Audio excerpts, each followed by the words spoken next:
Bill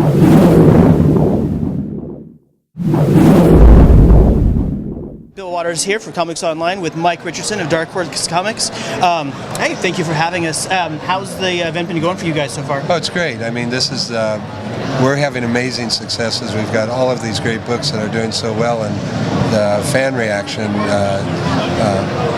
at San Diego when you've had a good year or a good run is, it's great to be here and see all the, you work in a sort of a closed environment, and you see the sales and everything, but when you come and you see all the fans just really excited over what you're doing, it's a lot of fun.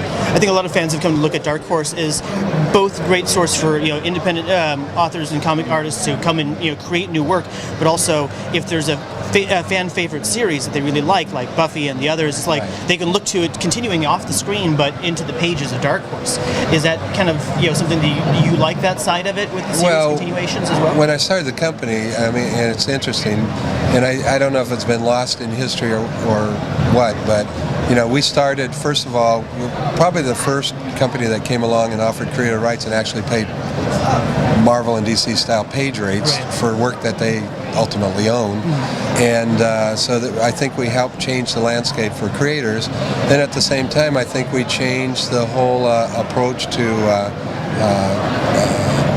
entertainment-based comic books. For instance, our first Aliens book sold in the hundreds of thousands, Predator in the hundreds of thousands, Aliens versus Predator, and then of course Star Wars. And we did it different. In the past, comics based on films or television series were not always the best talent. Usually the companies depended on the logo of the particular property to sell the book and didn't put a lot of work into it, and they were one-off stories and so on. But we looked at, right from the beginning, we looked at each book like Aliens or Star Wars or any of those as sequels to the movies. So we try to write them as, and being fans, the stuff we picked up were the things that we were fans of. So if we wanted to see a sequel, we'd plot out the story, so that'd be the sequel, and obviously we got a great reaction. It's a formula that works, I guess, because a lot of people have copied it over the years. How do you like the move towards digital comics and stuff? You guys have your own, going graphic novels digital. Do you see that as an ongoing trend away from paper to digital, or do you think it'll be an equilibrium in there somewhere? Well, I said a couple of years ago at some of the conventions and comics forum places that I didn't think that digital was the problem that other people did. It's interesting to note that, and it might be that way for other areas of publishing, but I didn't think it would be that way for comics. It's interesting to note that early last year, February-March time period, when digital started actually going on that upward slant, comics, which had been in a very long decline as far as sales, also went up.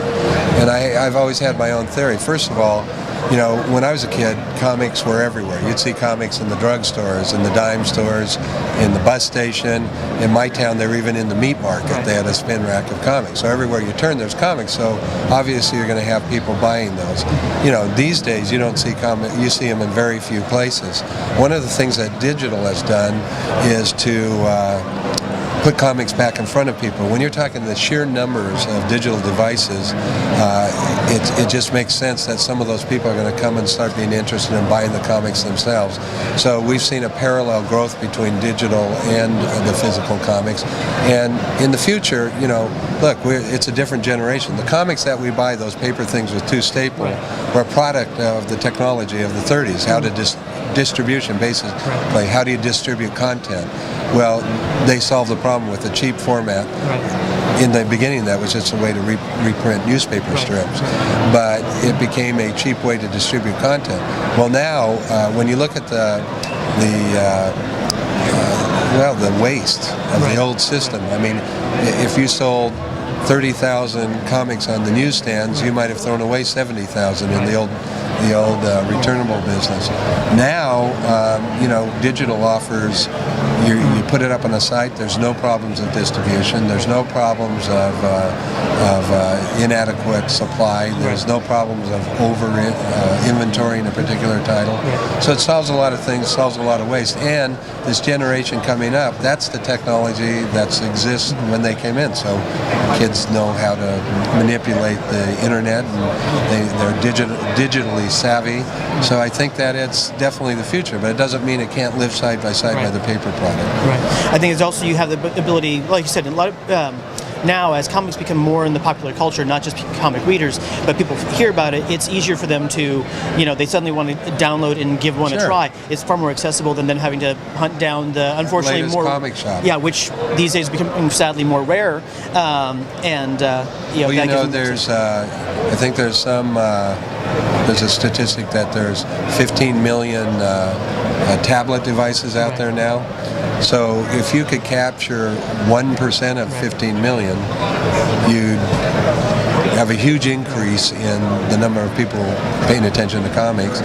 So if you got that 1% out of the 15 million, then you figure 10% of those people actually go in and buy a comic, you might double the size of the existing comic market. Cool. And for the comics that are coming up out of Dark Horse right now, what's one are you excited to be able to read here shortly? Well, we've got a lot of really exciting books coming, and a lot of new creators coming in. Obviously, Black Beetle by Francisco is a great book. We have Dark Horse Presents with all kinds of creators going in.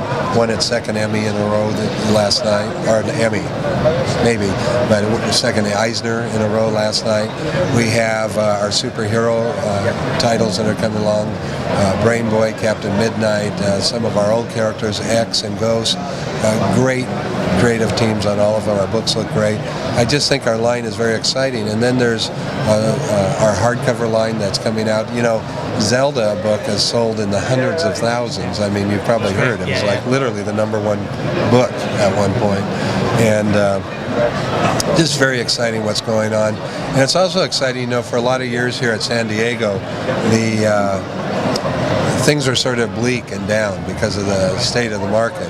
Well, that's all changed now. I think we have a very exciting vibe this year, and people are really into it. People are coming back to comics in a big way. Yeah, it feels like it. Very cool. Thank you very much for your time this morning. Okay, sure. I appreciate it. Thank you very much.